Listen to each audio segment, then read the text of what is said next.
Bom, gente, boa tarde para todos, ou bom dia, né? Eu tenho uma máxima comigo que quem almoçou dá bom dia e quem não almoçou dá boa tarde. No meu caso, então, vai ser bom dia. Eu sou Ed Medrado e, enfim, a gente vai bater um papo com todos vocês aqui. A primeira pergunta, acho que é por que a gente está aqui, né? Assim, tipo, porque quem ainda tem coragem de fundar, né? Qual é a coragem que nos traz até aqui, esse momento, inclusive para estar nesse painel aqui, falando com todos vocês. Bom, vocês querem meu presente? Enfim, eu tô... Por favor. Então, eu sou Ed Medrado, sou CEO e fundador da Umix Ads, que é uma plataforma de mídia tradicional, rádio, televisão. Bom, e estou aqui para aprender com vocês também, tá bom? Espaço muito colaborativo. Legal, obrigado, Ed. Eu sou o Henrique de Andrade. Eu sou fundador da Code Conhecimento. A gente trabalha com desenvolvimento de carreira, com alta performance sem burnout. Estou no mundo do empreendedorismo há um tempo. Fui durante mais de 10 anos professor de empreendedorismo na Universidade Federal Fluminense, lá no Rio de Janeiro. Fui mentor do projeto BNDES Garagem, com várias startups do Brasil todo. Então, vamos falar sobre motivações, propósitos, incertezas. Vai ser divertido. Eu sou a Gislaine, sou cofundadora da Chess. A gente começou com uma parte de uma consultoria, hoje na questão da startup, aumentando o processo, principalmente na questão da NR1, a questão de saúde mental, e gerando laudos e documentos que vai ajudar aí as empresas a poder controlar e verificar o que ela precisa fazer para manter a saúde mental do seu funcionário durante aí a sua jornada dentro da empresa. Bom dia, pessoal. Meu nome é Robinson Steven, eu sou de Curitiba, sou cofundador e CEO hoje da Uladani. Nós desenvolvemos um método de ensino focado para o idioma. Hoje nós trabalhamos com foco no ensino do idioma francês e estamos espalhados aí, somos 100% virtuais. Estamos espalhados aí com vários clientes hoje no mundo e o nosso objetivo é democratizar esse ensino do idioma para poder trazer esse novo conhecimento, trazer acessibilidade para que as pessoas consigam alcançar um determinado objetivo e através disso a gente consegue galgar novos destinos para essas pessoas, como um novo país, um novo emprego. E a gente acredita muito hoje. Estou aqui também para compartilhar com vocês, aprender com vocês e o melhor de tudo aí é que a gente faça um bom painel e a gente começa com isso. Eu queria, primeiro até, se meus amigos aqui me permitirem, eu queria saber aqui quem que já é founder, quem está pensando em empreender. Eu acho que isso é uma excelente pergunta para a gente começar e até mesmo para poder trazer para vocês o que a gente pode mais agregar, que aqui a gente está de peito aberto aqui para poder trabalhar e auxiliar ali tudo que a gente já passou, tudo que a gente já errou, as poucas coisas que talvez a gente acertou e a gente tem orgulho, mas quero que isso seja uma conexão com a gente e poder trabalhar e ajudar vocês. Então, quem pensa em empreender, quem já empreende... Legal. Vamos fazer as perguntas separadas. Quem aqui já fundou uma empresa? Uma. Quem está pensando... Afundou? Eu tenho uma eu já fundei. Quem está pensando em fundar uma empresa? 1, 2, 3, 4, 5, quase todos. Então, o perfil mais de quem está chegando agora. Bem-vinda, colega também, que já está, né? Sou sócia da Gi, inclusive. Estamos aí. Falamos para chegar aqui hoje. Aliás, gente, ó, é a Natália, sócia dela. A gente deixou aqui QR Codes de contato. Não tá errado não, tá? Se vocês escanearem o da Gislaine, vai cair na Natália, mas é porque elas são sócias, tá? Então, fiquem à vontade também aqui para entrar em contato com a gente. Eu juro que eu tô tentando não atrapalhar muito. Bom, pessoal, eu até queria começar aqui, uma das coisas que mais me indagou quando me convidaram pelo menos para participar com esse painel de vocês e ouvindo também, vendo ali um pouco da história de vocês. E eu acho que isso pode ser uma coisa muito interessante para aqui nossa plateia hoje. E é justamente esse ponto, assim, o que levou vocês a empreender? Realmente, isso cabe muito de trazer um contexto, de trazer o porquê tá isso, porque se a gente for parar a pensar bem, mas pensar bem direitinho, talvez não faça nenhum sentido, né, empreender. Mas eu acho que existe alguma coisa maior do que a gente ali, que tem algum sentimento que faz a gente mover e falar assim, cara, isso aqui pode realmente acontecer, isso aqui a gente pode dar todas as nossas forças hoje, que vai valer a pena, a gente vai alcançar todos os objetivos todos os dias, a gente vai errar muito, cara, e eu tenho certeza, acho que esse é um ponto que todo mundo aqui erra, e não erra pouco, mas a gente também aprende muito e a gente tem algumas realizações que o empreendedorismo fornece pra gente. Então eu queria saber de vocês, assim, o que levou vocês hoje a fundarem e estarem aqui para compartilhar com esse pessoal que a gente pode, poxa, às vezes incentivar, de trazer ali, às vezes estão passando por isso também, né? Bom, primeira vez que eu faço terapia gratuita, viu? Pô, vou te chamar para ir pro bar mais tarde. Pronto. Gente, quando eu penso um pouco na minha trajetória, por que eu resolvi empreender, eu penso que o que mais pesou nessa balança foi o fato de eu ver muitas oportunidades, muitos processos de inovação dentro do meu mercado, que sempre foi o mercado de comunicação, de rádio, de televisão, e propor isso para os meus chefes, para os donos dos veículos, e não conseguir executar. Eu falava, mas está tão claro, isso aqui funciona. E aí foi onde eu falei, ok, então parece que eu preciso ter o meu negócio para que eu consiga colocar isso em prática. Então assim, eu acho que na balança de tudo, se eu tivesse que enumerar uma questão, eu acho que é isso. A possibilidade de fazer dentro do meu negócio o que eu não faria em nenhum outro lugar. Legal. Ou seja, vamos ver como é que vai ser, né? Eu acho que você falou, não faz o menor sentido. Acho que depende de como você está enquadrando, né? Se eu fosse pensar financeiramente, por exemplo, eu sou formado como desenvolvedor de software, trabalhei para o Vale do Silício. Fundar uma empresa, para mim, é ganhar menos dinheiro. É trabalhar mais e ganhar menos. Então, se você for olhar por essa ótica, não faz sentido. Empresário é tipo jogador de futebol, é tipo artista, assim. Vai ter um que vai ficar bilionário. Você vai ver, o Romário tá bilionário, o Roberto Carlos tá bilionário, mas a maioria vai ralar muito. Não estou dizendo que ele vai passar fome, mas provavelmente você não vai ser o próximo Steve Jobs. A média do empreendedor, de salário do empreendedor no Brasil hoje é de R$3.000. Exato. Olha só. Salário, né? Na verdade, provavelmente o quanto sobra de pra renda, ele, né? Exato. E aí, então, por que a gente faz isso? Eu acho que existe uma vontade, como o Ed colocou, de transformar as coisas, de ver as coisas acontecendo. Você vê um problema, você vê algo que não está funcionando de uma forma que você fala, pô, isso daqui podia ser melhor para todo mundo, isso daqui podia ser melhor para a rádio, isso daqui podia ser melhor para quem está doente, isso aqui podia ser melhor para quem quer falar francês. Coloque aqui a sua caixinha. Eu acho que o que me motiva é isso, essa vontade de... Eu quero deixar o mundo melhor e normalmente quando você está trabalhando numa empresa, o espaço para fazer isso é menor, digamos assim, né? O que também tem todo o seu valor, obviamente, né? Porque toda empresa foi fundada por alguém que tinha esse propósito, pode também estar trabalhando seguindo esse propósito já estruturado por outra pessoa. Mas eu acho que tem essa faísca, você sentir que, cara, eu posso resolver alguma coisa, então eu vou me dedicar para isso. O que acaba, né, me levando aí para a área do fundar também é isso. Vim de carreira sólida e, ao mesmo tempo, trabalhando na área da educação, vendo vários desafios acontecer, me questionando, sendo a irmã mais velha de 7 irmãos e, além de tudo, ainda sendo mulher. Isso tudo, às vezes, leva àquela questão da voz ainda ficar mais abaixo. Então, às vezes, você traz uma solução, você traz uma resolução, você traz determinadas coisas e não é ouvida. E aí, necessariamente, você começa a entender por onde que eu vou. E com isso, por estar sempre com muitos jovens do lado e tendo que ajudar em auxiliar carreiras, em desenvolvimento, você começa a ver vários problemas ali acontecendo. E aí você fala, nossa, mas eu tenho uma ideia, nossa, mas eu tenho uma ideia, nossa, mas eu tenho uma ideia. E até o momento que você vira e fala, tá na hora de seguir o caminho, né? Então, eu abandonei completamente o CLT no ano passado e esse ano eu estou dedicada mesmo na parte de empreender. Ganha bem? Não vou falar para vocês, ainda estamos no começo, posso falar que no momento não.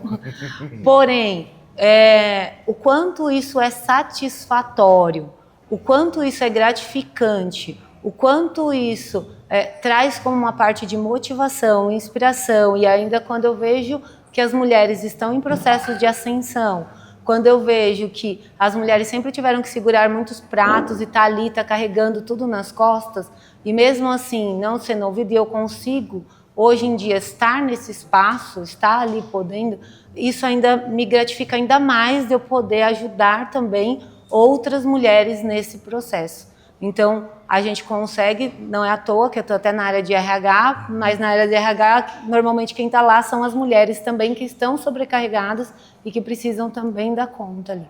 Então isso é uma das coisas mais libertadoras que eu consegui, assim, para mim. Pode até não ser tão assim no sentido financeiro, mas nos próximos anos aí eu pretendo estar cada vez melhor e em desenvolvimento. E até complementando, então, a pergunta que eu coloquei aqui para os meus colegas, realmente eu acho que o empreender é você se dedicar a fazer algo que você vai superar os seus limites. Às vezes pode até parecer alguma coisa assim, uma frase motivacional, mas é uma que a gente passa todos os dias. A gente acordar ali, saber que não vai talvez fechar um cliente, talvez vai ter algumas dificuldades que a gente vai enfrentar aqui ou ali, e não são poucas. E a gente se desafiar todas as vezes que a gente consegue avançar um nível dentro do estágio do empreender, é algo que para a gente é muito gratificante e a gente é sempre um aprendiz. Eu escolhi hoje empreender nesse ramo de educação justamente pelo ponto de ver um propósito de trazer isso, de falar assim, poxa, eu consigo fornecer um conhecimento, eu consigo facilitar um conhecimento para pessoas que vão atingir o objetivo delas. Então, esse ponto de você estar ali, você começa, às vezes, muitas das vezes, empreender solo. E, às vezes, você está trabalhando como um CLT, você está trabalhando como um autônomo, de você ver essas oportunidades e passar desses pontos e falar assim, poxa, e se eu fizer tal coisa? Cara, se eu me propor a fazer isso, eu acho que essas perguntas, desde a faculdade, para mim, me incomodavam muito. Acho que depois que eu fui para o mercado de trabalho, eu sou formado em engenharia, então eu fui para o mercado de trabalho, principalmente estagiando. Eu tive a oportunidade de trabalhar em pequenas empresas, tive uma oportunidade de trabalhar em uma multinacional. E me expor a esses contextos me fez reforçar que eu falei, poxa, acho que talvez eu possa fazer alguma coisa para mim. Será que se eu me dedicar aqui as mesmas quantidades de horas, eu não consigo às vezes montar algo, eu mesmo empreender, eu mesmo ajudar algumas pessoas?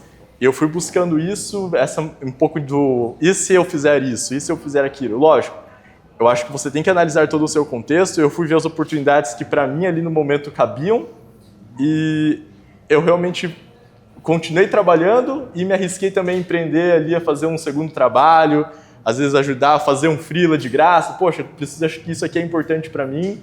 Até que num certo ponto a gente olhei e falou assim, olha, eu acho que a educação é um dos modelos que eu quero trabalhar hoje, é algo que brilha meu olho e eu posso me sentir muito me satisfez muito poder trabalhar e ensinar as pessoas a atingirem os seus objetivos.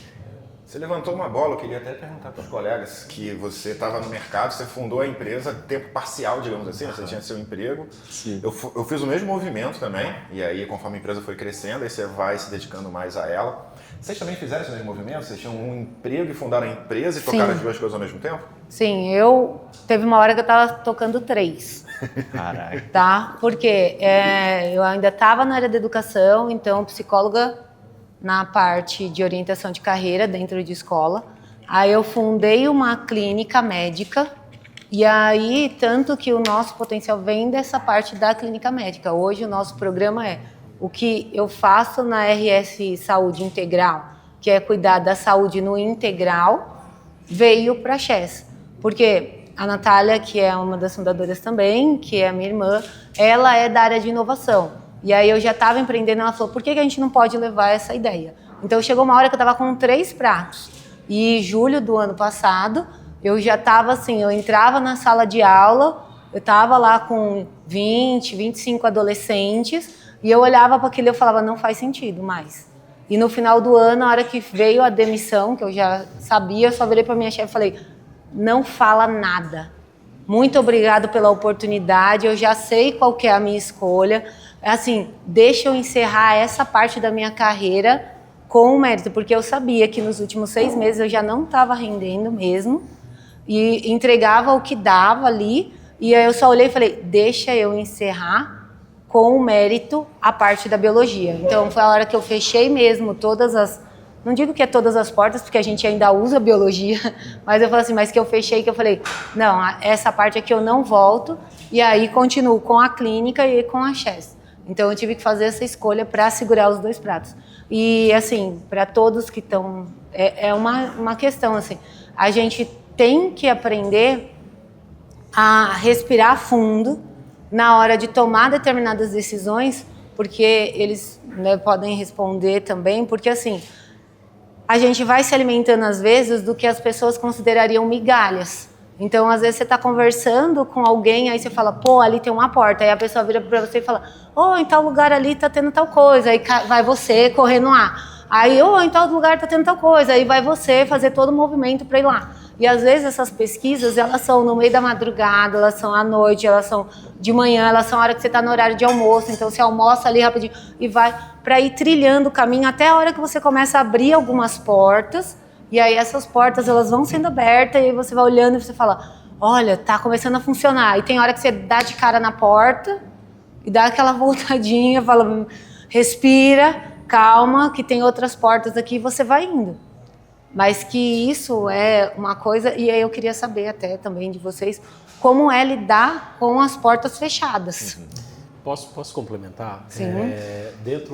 Se a gente for pensar que o painel é quem ainda tem coragem de fundar, acho que é uma provocação porque a gente sabe, gente, que ser empresário, ser empreendedor, fundar é muito difícil, né? Eu preciso maneirar nas palavras aqui, mas é muito difícil. E aí eu acho que dentro dessa provocação que você fez, a pergunta é a seguinte, a gente pensar um pouco nos nãos que também nos trouxeram até aqui, né? Nos problemas, ou seja, nas portas fechadas, ou seja, em todos os problemas que nos fizeram chegar nesse lugar que a gente está. Então, tentando contribuir um pouco, mas acho que é um caminho também para a gente poder pensar dentro do que você falou. Sim. Quer que eu... Pode, enfim, vai lá. Tá. Mas quando a gente fala da questão dos nãos, às vezes a gente encara como ruim, como eu falei, às vezes você chega na porta, ela tá fechada, você jurava que ela ia abrir e ela tá fechada. E às vezes é nesse momento que você para refletir, será que esse é o meu produto para esse tipo de cliente? Será que eu tô querendo ir num cliente que é mais afim do meu produto? Ou tem afinidade, porque às vezes eu acho, principalmente na nossa área, né, da Chess, a gente mexe com uma questão de cultura empresarial. E tem empresas que elas não estão afim de mexer na cultura empresarial delas. Elas não querem. Então não adianta às vezes eu ficar lá batendo, perdendo meu tempo, porque não é fácil, tá? Conseguir o contato do contato, até para chegar nessa pessoa mesmo que resolve, às vezes você vai chegar, não vai fazer sentido para ela. E isso faz com que a gente comece a pensar, e do mesmo jeito, tem uns que vão falar, não me interessa, porque talvez o que me interessaria era isso e isso, e aí você fala, nossa, eu não tinha pensado nisso. E aí você começa a acrescentar algumas coisas no seu projeto, ou retirar algumas coisas do projeto, que aí você fala, nossa, agora ele está mais limpo. E aí parece que com isso ele vai deslanchando e vai fazendo mais sentido. Então, por isso, os não são importantes para a questão de fortalecer. Só que também é a mesma coisa. Se não tiver resiliência, não aguenta. Porque tem hora que é muito pesado mesmo, e você tem que ser resiliente, de acreditar em você mesmo. Então, às vezes tem que dar uma parada mesmo, às vezes uma semana ali, dar uma afastada. Peraí, daqui a pouco eu volto. Principalmente quando você está na fase ainda de desenhar o projeto, né? Eu peguei aqui no meu telefone, quando a gente foi convidado para esse painel, a descrição que vocês devem ter visto lá no site era com burnout em alta, capital escasso e mercado instável. Por que alguém ainda resolve fundar uma startup? Eu pensei exatamente por isso. Assim, quando a gente fala dos nãos, eu acho que, voltando naquela nossa fala inicial, né, se você está pensando no processo, você quer trazer, você tem essa energia, digamos, de criação, que você quer dar vazão para ela. Pô, tem pouco capital, o cenário está caótico, o país está estagnado, aqui na minha cidade não tem ninguém capacitado. É exatamente por isso que eu vou fundar uma empresa. Se tivesse tudo fluindo maravilhosamente bem, a vida tá boa, mas eu não precisava nem me preocupar tanto, né? Então eu acho que se você tá com esse foco de eu vou empreender porque eu sinto que é nesse processo que eu me realizo, todas essas portas fechadas vão te alimentar. Né? Aí, se você vem com aquela cabeça, não, eu quero abrir uma empresa para vender ela por $1 bilhão daqui a 10 anos. Aí você vai olhar, não, tá com pouco capital, o mercado tá difícil, o dólar tá complicado. Mas se você vem com essa cabeça de eu estou seguindo a minha excitação, como é que falaria em português? Né? O meu excitement, Os Talvez um desejos. chamado, né? Vocação, Eu estou seguindo a vocação. minha inspiração, eu estou fazendo o que de fato eu vejo que é como eu posso ser mais útil para a humanidade.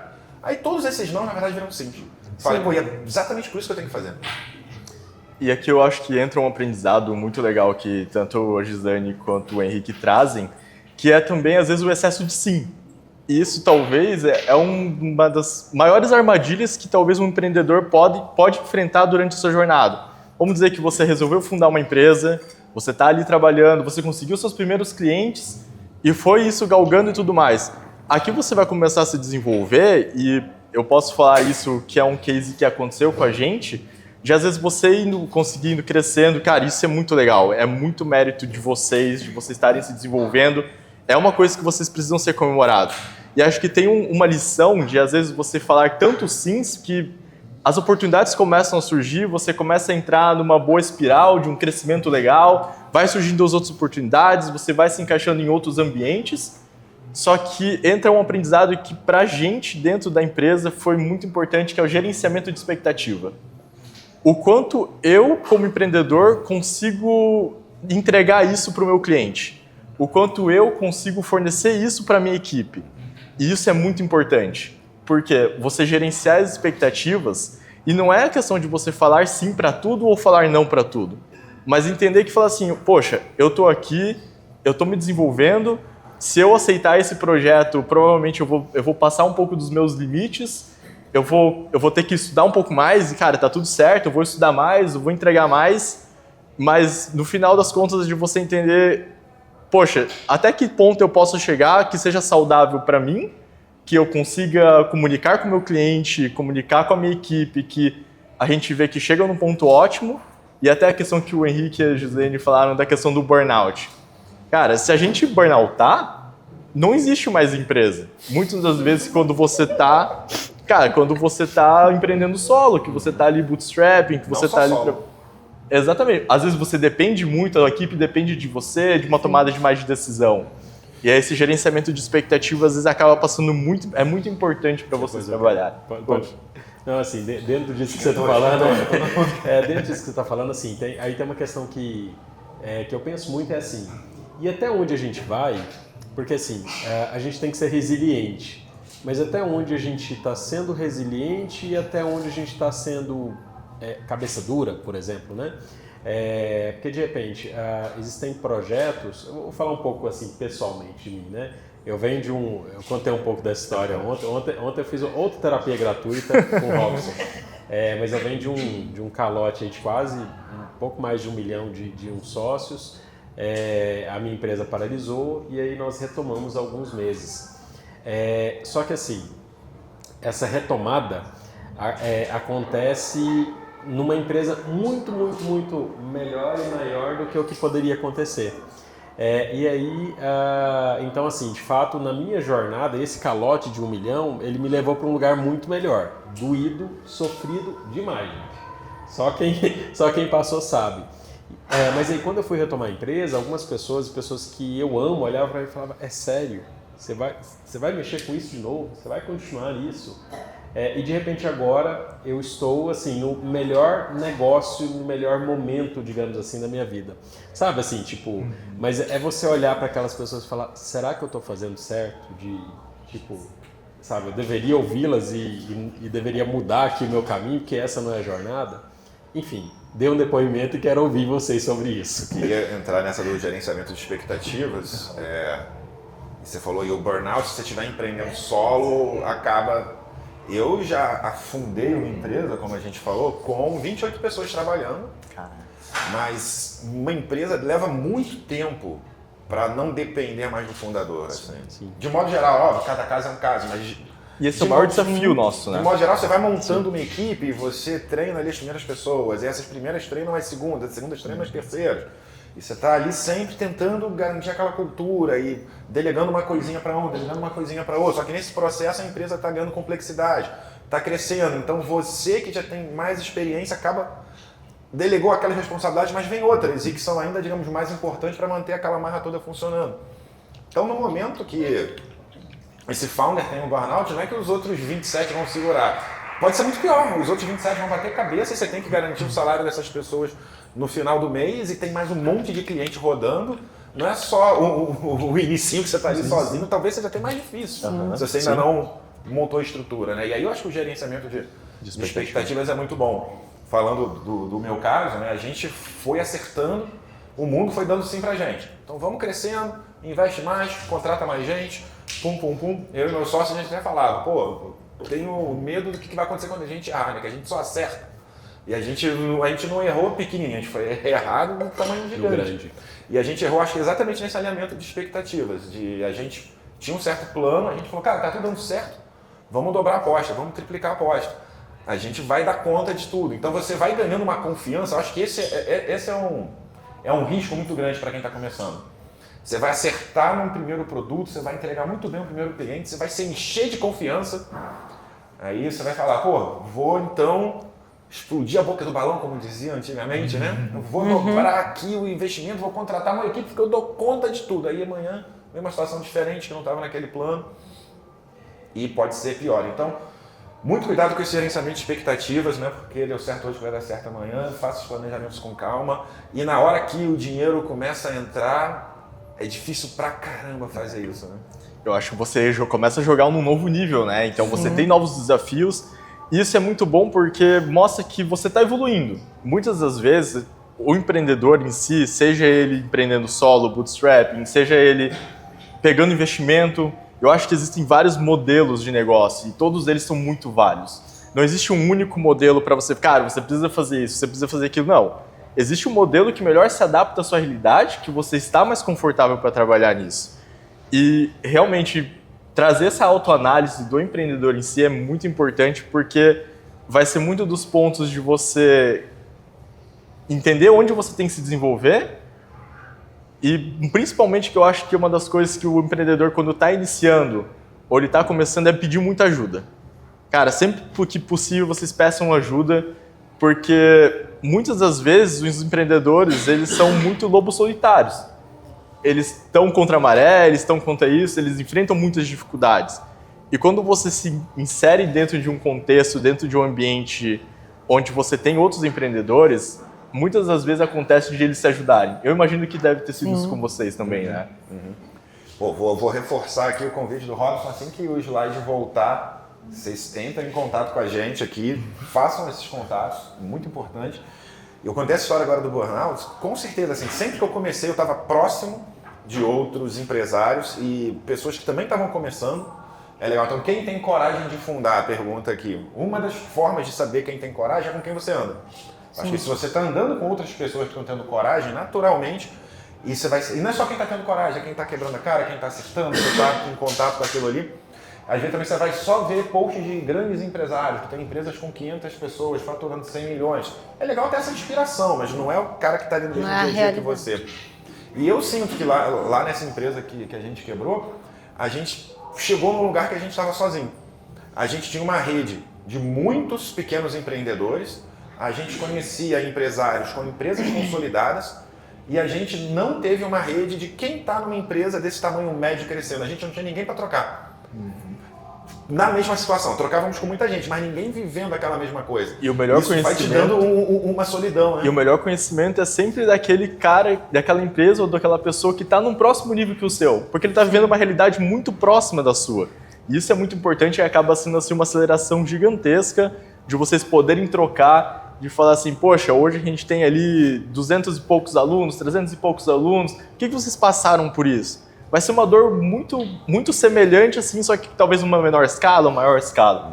E é justamente isso que o Henrique comentou. Eu até gosto de falar que o networking, eu tenho mais aulas sobre o networking também, quem quiser depois manda mensagem, mas eu falo que você tem sempre que tentar fazer em 3 níveis.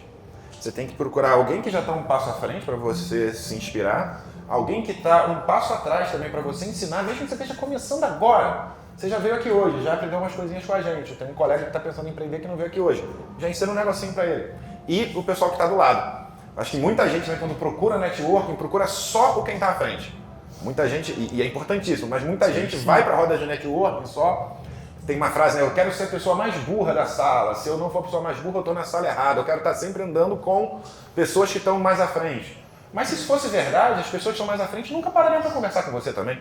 Então aquela pessoa é burra de conversar com você, né, se você acredita nisso. Então peraí, então tem alguma coisa errada. Então realmente para você ter boas referências e continuar tendo coragem, não é só olhar para quem está um passo à frente também. É olhar para quem está num estágio similar ao seu e também está sempre olhando para quem está vindo. Que além de você estar circulando conhecimento para o mundo, isso vai aumentando sua confiança também. Porque às vezes você até esquece o que você já passou. Você está ali focado no problema do momento, você esquece. Que lá atrás você estava com aquele probleminha ali com o amigo que está passando, você já resolveu. E aí você ensina para ele, você ajudou ele e te deu confiança para seguir em frente também. Então, seu conselho é muito bom, mas não deixe também de olhar para quem está do lado e para quem está vindo atrás de você. Sim. Tá.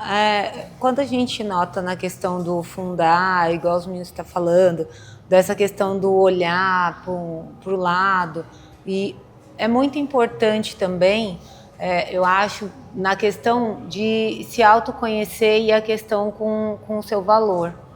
Porque quando a gente está apostando no nosso produto, no que a gente está ali, no nosso ideal e tudo mais, a gente tem problemas familiares também. Por quê? Porque muitas vezes, como eles citaram, a questão de ser um lobo solitário, você está ali, você está sozinho, muitas vezes você vai acabar tendo que dar conta de muita coisa e ficar longe da família, e a família em si cobrar, e aí do tipo, então por que você está nessa área? Por que você não faz tal coisa? Não, mas você estudou tanto, mas você tem informação disso, você fez tanta coisa. Então, assim, muitas vezes, quando a gente fala dessa questão do network, o apoio familiar também é uma questão muito importante. Então, às vezes, a gente ter alguém na família, não adianta achar que vai ser a família toda, mas às vezes você ter um ponto forte ali na família ou um amigo para ajudar também nessa parte emocional, porque tem hora que a questão da confiança, tanto na hora dos sims quanto na hora do não, às vezes a gente tem que voltar um pouco para a realidade, que é para entender onde a gente está, qual é o patamar que a gente está. Não é porque surgiu vários potenciais clientes ou que estão virando clientes que necessariamente a gente vai para o deslumbre total, porque a princípio, quando a gente começa a pensar num produto, a gente fala, nossa, isso vai ser um sucesso, isso vai ser isso, vai ser aquilo outro, e a gente vai se imaginando e a gente vai chegando perto, como também tem a hora da questão da recaída, e tem essa cobrança familiar. Então, tem a cobrança do cuidado da família, e quando entra, né, a gente costuma usar a palavra hiperfoco, entra no hiperfoco do empreendedorismo, que a gente vai ali, não, que vamos fazer isso, não, que está surgindo isso, e que você está falando ali, muitas vezes a gente sofre também uma exclusão da família e também a gente se exclui porque as pessoas não entendem aonde a gente está com uma ideia, aonde a gente quer ir, mas também é muito bom a gente ter alguém com quem a gente possa conversar, porque o autoconhecimento, ele é importante nesse processo, nem que seja o terapeuta, né, como os meninos estão falando aqui, porque lógico que a gente acaba conversando com outros empreendedores que estão ali e tal, isso é muito importante, isso ajuda também, mas o ambiente familiar, ele também tem que ser preparado quando a gente vai para um processo de empreender, porque vão ter problemas lá dentro, e aí, como os meninos falaram, você é o cabeça da empresa, e aí às vezes vai ter um determinado evento na sua família que até é importante, se acontece algum problema aqui, você vai ter que escolher naquele momento entre a sua família e a sua empresa. E você vai arcar. Com qualquer um dos dois que você escolher, você vai ter que arcar. E isso é uma responsabilidade que o empreendedor tem que ter. Por que isso?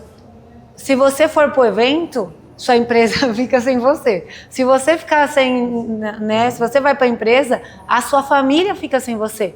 E isso vai ser lembrado.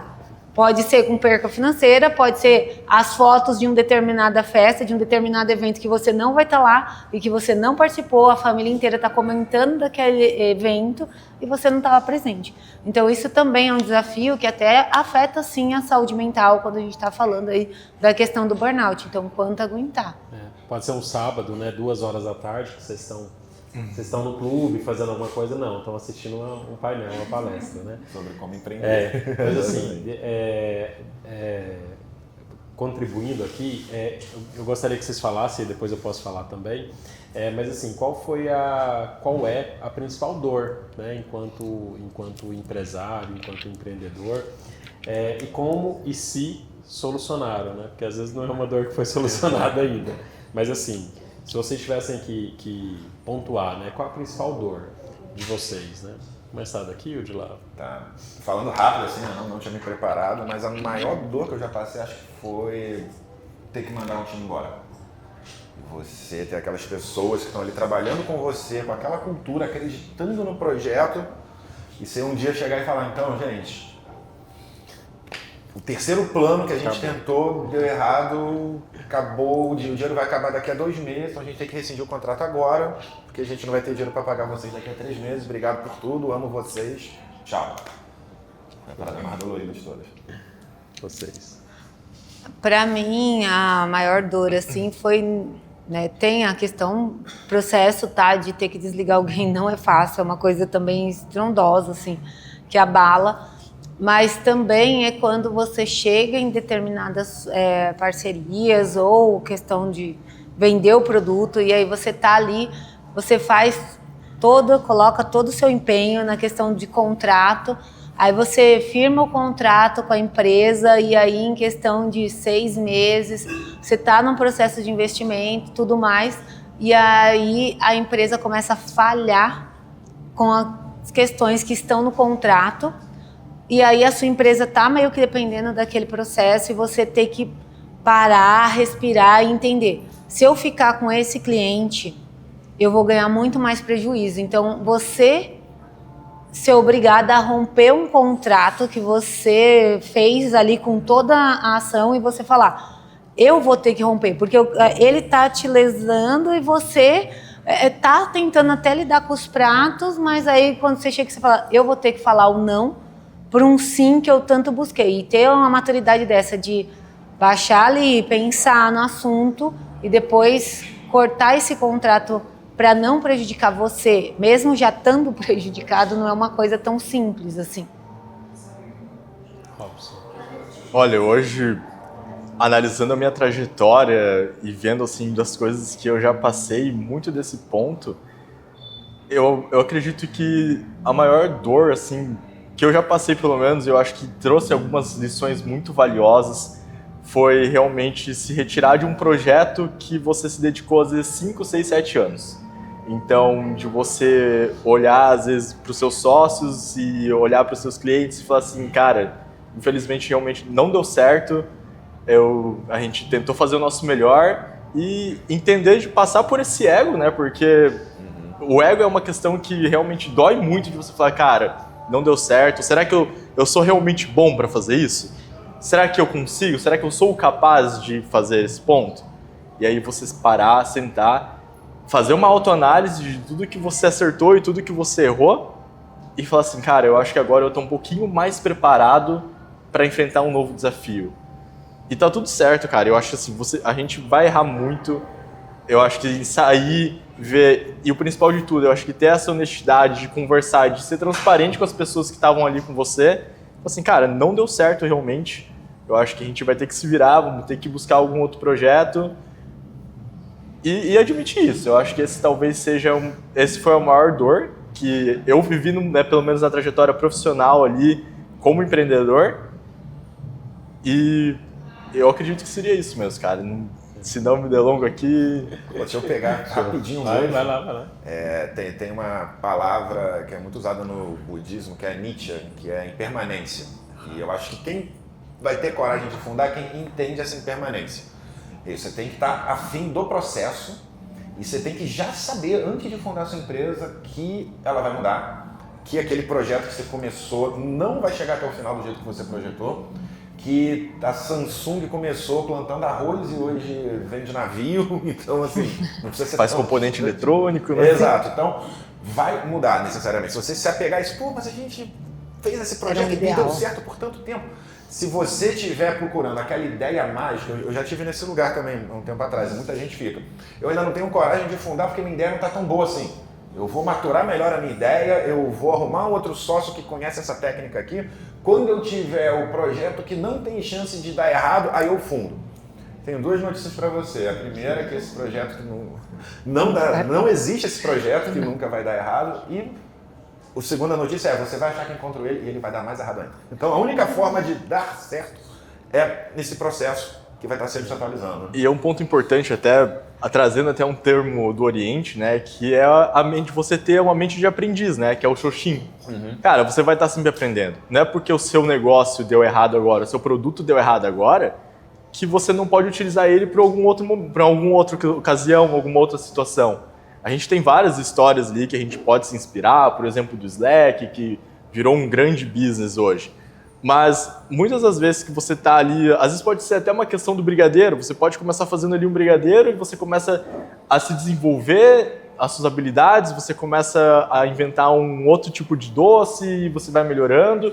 Então, tudo isso no final ali do dia você vai criando um repertório.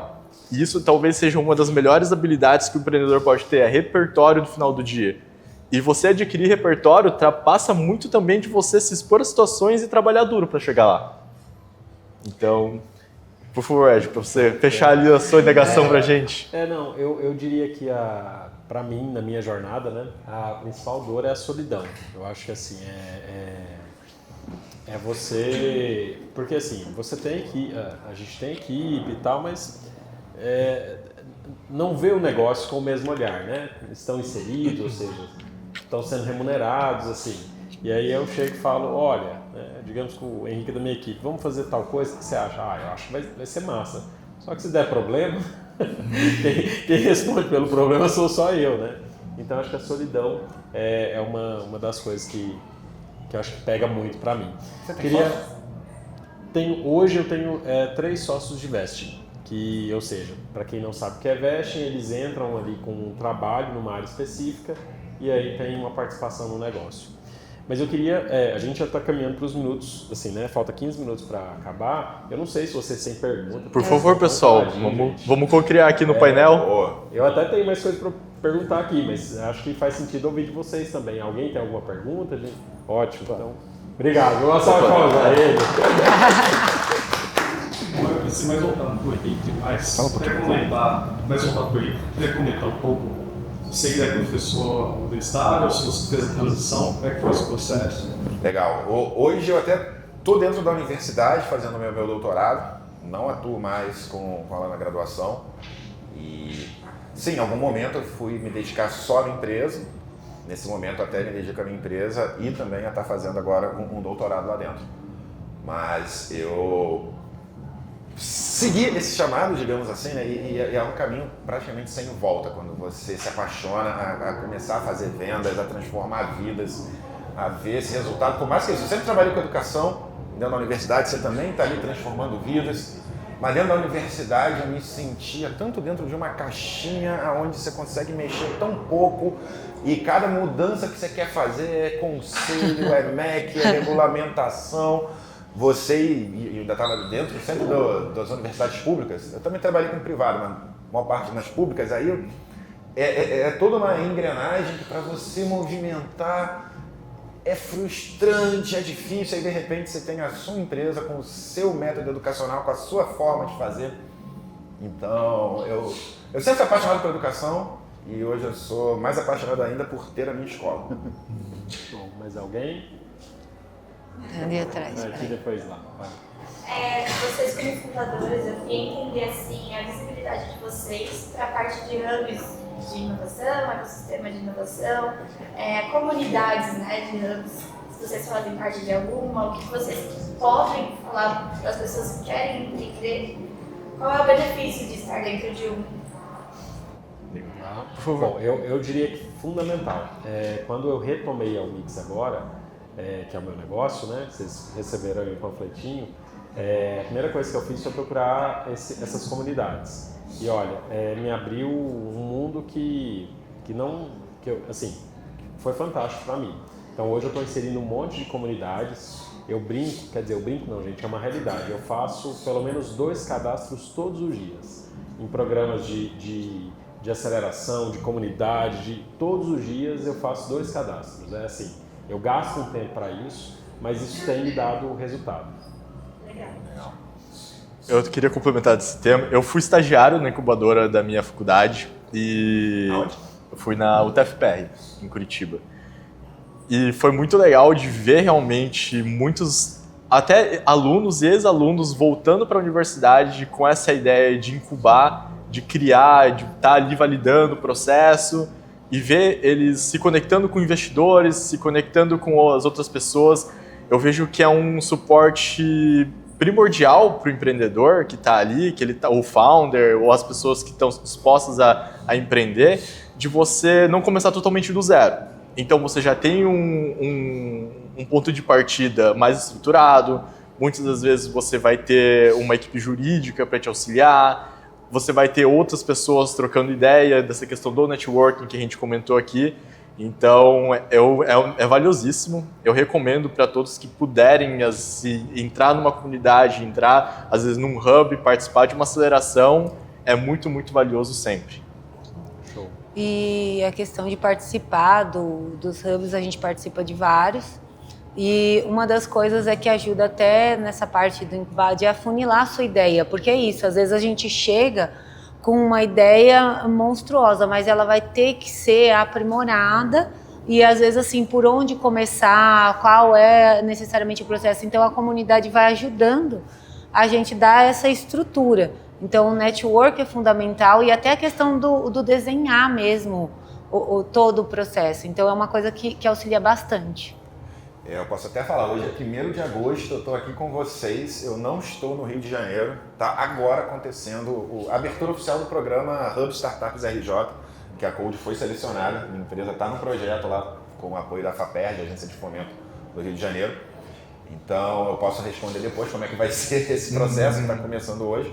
Mas eu queria reforçar, especialmente para quem está começando, que independente dos projetos de hub de inovação, das incubadoras, às vezes você tem que ter um pouco mais de maturidade para entrar no processo de maturidade no sentido empresarial do negócio. Não estou falando, né, de vocês como pessoas, mas como empresários, né? Então, às vezes você não vai ter um acesso a um hub, mas eu acho que a palavra hub, o mais original, digamos assim, se conecte com outras pessoas. Tem um monte de comunidades online, como você falou que preenche lá um monte de coisa online, tem um monte de coisa que você vai preencher e já vai entrar imediatamente para trocar com pessoas. Então, independente, tem aceleração aqui, tem fomento ali, tem dinheiro não sei aonde, mas aonde eu tenho um hub de pessoas mesmo. Isso eu acho que é o primeiro passo. Eu sempre procurei me conectar com pessoas, mesmo não estando nos hubs formais ali, dentro das incubadoras que estão investindo. Isso eu acho que é essencial para quem está começando e entre nesses hubs colocando alguma coisa em prática, colocando a mão na massa também. Eu vejo muita gente que participa de reunião e ideação e projeto e faz o plano de marketing e estrutura, ideia. E aí você vai para uma roda com outras pessoas que estão empreendendo, mas para falar da sua ideia, falar de ideia é chato. Para a gente que está empreendendo, a gente quer falar de operação, mas e aí, você validou essa ideia? Você fez um MVP, o mínimo produto possível? Você criou um protótipo? Você já chamou alguém para testar? Não, estou na ideia. Eu falo, então beleza, semana que vem bota em prática e me liga. Aí me fala, como é que foi? Alguém gostou? Alguém não gostou? Porque a gente acha que dá muito valor para a ideia até colocar a mão na massa. Quando a gente coloca a mão na massa, aí a gente consegue conversar com outras pessoas que estão empreendendo também de forma mais profunda. Obrigada. Por favor. Vocês, querendo ou não, estão à frente das empresas de vocês, mas no meu caso, às vezes eu preciso estar à frente do meu time na área que eu estou. E muitas vezes eu vejo que precisa ter uma reorganização em alguns quesitos ali internamente e às vezes os projetos não param, preciso fluir o tempo inteiro no projeto. Então, se fosse para eu começar a trabalhar em algumas áreas ali no setor, como que eu posso definir como uma prioridade? Porque visto que a gente tem os processos, os escopos, a gente tem a própria cultura do time, o que vocês falam a respeito disso? Você consegue trazer um pouco mais de contexto para a gente, de o que é a sua empresa, de como que você está trabalhando? Mas eu acho que eu entendi. Posso contribuir? É porque, assim, eu acho que o que ele está falando até, assim, é no sentido de que o empreendedor, ele tem que fazer tudo. Ele faz o financeiro, ele faz o comercial, por mais que você tenha um time, é isso? Então, perfeito. por mais que você tenha um time, assim, eu tenho a pessoa do marketing, mas eu preciso ir lá e falar, ô, pessoa do marketing, isso aqui precisa ser feito dessa forma, né? Então, essa é uma pergunta. Essa pergunta eu não vou conseguir te responder. É porque, assim, e é um processo diário, né? Porque, assim, a gente vai apagando incêndio. Então, assim, cara, nesse momento eu preciso olhar para a área comercial porque eu preciso que a empresa fature. Então, o gestor comercial vai vestir a camisa ali de vendedor e vai olhar para isso. Cara, agora pintou uma urgência, eu preciso fazer uma captação. Então, o Ed tira a vestimenta de gestor comercial e vai para, né? Ou seja, entende o que eu estou dizendo? Então, assim, é difícil estabelecer essa prioridade porque ela meio que vai acontecendo, né? Mas às vezes pode se criar uma meta mensal ou semanal. Então, tipo assim, eu sei quais são as minhas prioridades. Então, tipo, eu tenho cuidado comercial, eu tenho a questão do marketing, eu tenho uma campanha para rodar, eu tenho isso acontecendo, eu tenho o financeiro, eu tenho tal data para fazer folha de pagamento, eu tenho que olhar isso. Então, às vezes, naquele mês, colocar alguma prioridade. Então, tipo, eu vou estar no comercial, mas eu também tenho que olhar melhor, já que a hora que eu estiver lá, eu vou olhar melhor como que os meus funcionários estão lidando. Então, eu vou focar nesse momento. Porque é isso. Tem hora que você se programa para fazer alguma coisa, mas aí estoura outra bomba. Estoura um outro ali. Então, às vezes, fazer um certo cronograma de quando você estiver dentro daquela área, dar uma aprofundada e até no follow-up com os próprios funcionários, às vezes. Depois me fala aí o que pode dar uma melhorada. O que você vem tendo de dificuldade? Eu sei que você, às vezes, não vai ler naquele horário, mas lembra, empresário, a gente que está ali, às vezes é 11 horas, meia-noite, você está perto de dormir, você ainda está dando uma lida. Se tem ali, você fala, fulano pontuou isso aqui. Depois acho que eu vou dar uma olhada no que está acontecendo. Então, é uma coisa que tem que tentar equilibrar, mas às vezes é uma das coisas que eu costumo usar muito no departamento, que é isso. Então, vai ter campanha para daqui 3 meses, então eu já começo a me organizar agora para dar uma olhada para ver como que tá, para ver se a minha equipe vai suportar uma determinada campanha que eu vou fazer daqui 3 meses. Porque é isso. Tem campanhas que vai mobilizar a sua empresa naquele mês e no outro mês ela vai deixar abaixo. E aí você tem que saber quem da equipe que vai ser tão solicitado ali naquele momento. Então, é o que eu costumo fazer lá de quando eu tô na área, esse mês eu tenho que olhar melhor aqui, olhar melhor ali e tal, para poder dar conta. E complementando aqui, até para poder te ajudar nesse ponto, o que é muito prioridade para a gente, o que, pelo menos olhando no nosso negócio, que é realmente ensinar o idioma, o que a gente vê o que é muito importante para a operação no dia a dia. Então, por exemplo, hoje a gente tem ali uma quantidade de professores que investe tanto para colocar isso para o ensino do idioma num high ticket, quanto para pensar no pedagógico para a plataforma. E aí eu penso assim, poxa, quando você começa a ter algumas rotinas mais pré-definidas, e o que a Gisele falou assim, a organização nesse ponto vai te gerar um retorno muito grande. Então, por exemplo, muitas das vezes você consegue ter um planejamento financeiro que você tem certas rotinas que você tem que cumprir em determinados dias. Por exemplo, emissão de nota, às vezes você tem um cliente que é recorrente, então você pode se organizar a respeito disso. Você conseguindo pensar em organizações assim, ou às vezes até pensar numa automação que você consiga trazer isso, que são coisas mais mecânicas, isso é uma das coisas que para você entrar ali, validar se está tudo certo, cara, vamos para a próxima. Uma das coisas que a gente não abre muito mão, e eu acho que isso é muito importante, igual você falou da equipe, que existe essa questão da cultura, é de você ter o one-on-one, às vezes, com os seus liderados. Eu acho que isso é uma coisa muito importante, porque vão ser essas pessoas que estão co-criando com você. Então, isso eu acho que, pra gente, pelo menos, a gente não deixa passar de 15 dias. Entender o cara, conversar com ele, nem que seja 15, 20 minutos, 30 minutos. Cara, como que você está se sentindo? Como que está o contexto hoje ali nos seus desafios? Poxa, você pediu ajuda, você deixou de pedir ajuda, como que foi esse ponto? Essa tarefa que você delegou, que você está trabalhando, a gente vai precisar de um pouco mais de prazo? Então, esse é um ponto, assim, das pessoas que realmente eu acho que não dá para deixar de passar, porque são elas que vão estar ali no dia a dia contigo, produzindo e levando para o seu cliente, trazendo todos esses pontos. O que você conseguir, às vezes, criar rotina e organização é muito chave para você agora. É onde você realmente vai ganhar horas e você vai poder se dedicar e listar prioridades realmente. Poxa, isso aqui eu preciso fazer aqui, nem que eu escolha 2, 3, 4 coisas no dia, mas eu preciso ter essa rotina. E isso é muito importante. E Robson, você levantou a bola da cultura, você até falou, priorizo a cultura, processo na gestão de pessoas ali. E tem algo que eu só fui aprender mesmo na prática, eu sempre ouvi falar, e eu agora estou do outro lado aqui, eu sou palestrante que vai falar e talvez você não entenda, eu só fui entender na prática, mas como realmente a cultura da empresa é a parada mais importante que tem.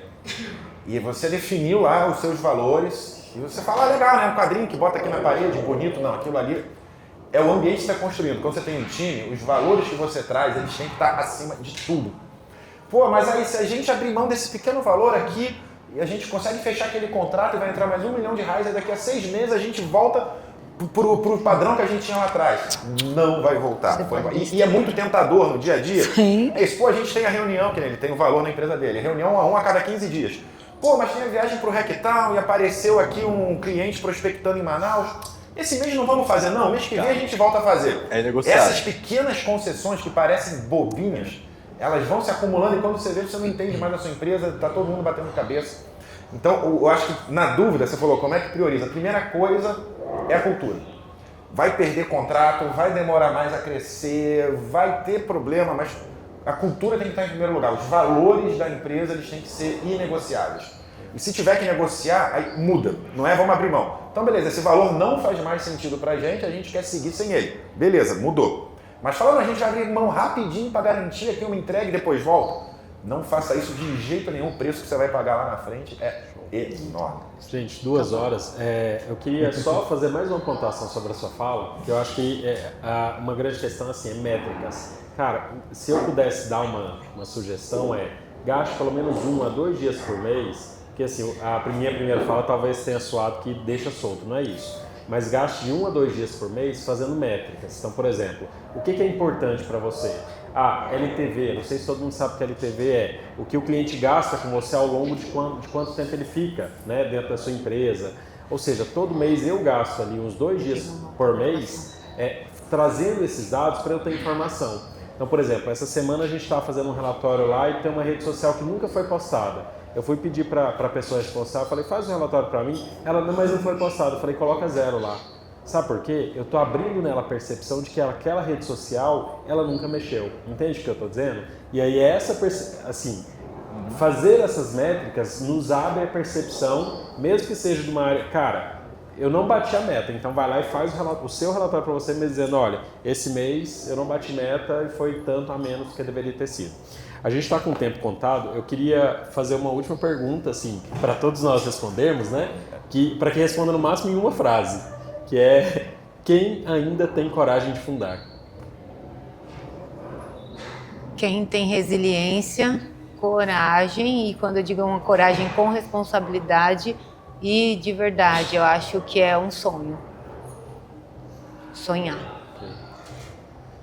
Eu acho que quem ainda tem coragem de fundar é aquela pessoa que quer levar um projeto de vida, muitas das vezes que precisa fazer por ela mesma, mas também para quem está em volta de si, e que realmente passa muito de ser um inconformado, uma pessoa que realmente às vezes acha que pode ter um potencial maior e que esteja muito disposta a realmente passar por muita perrengue, mas com muita serenidade, com uma visão de que realmente pode fazer uma diferença e realmente entregar um pouco do melhor do que você tem a oferecer hoje para o mundo e para a sociedade. Legal. Quem tem coragem é quem está conectado com quem tem coragem. Eu não vou ser tão romântico, tá, gente? Só tem coragem de fundar quem tem coragem de afundar uma empresa. É isso aí.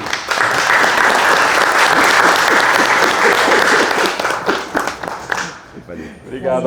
Obrigada.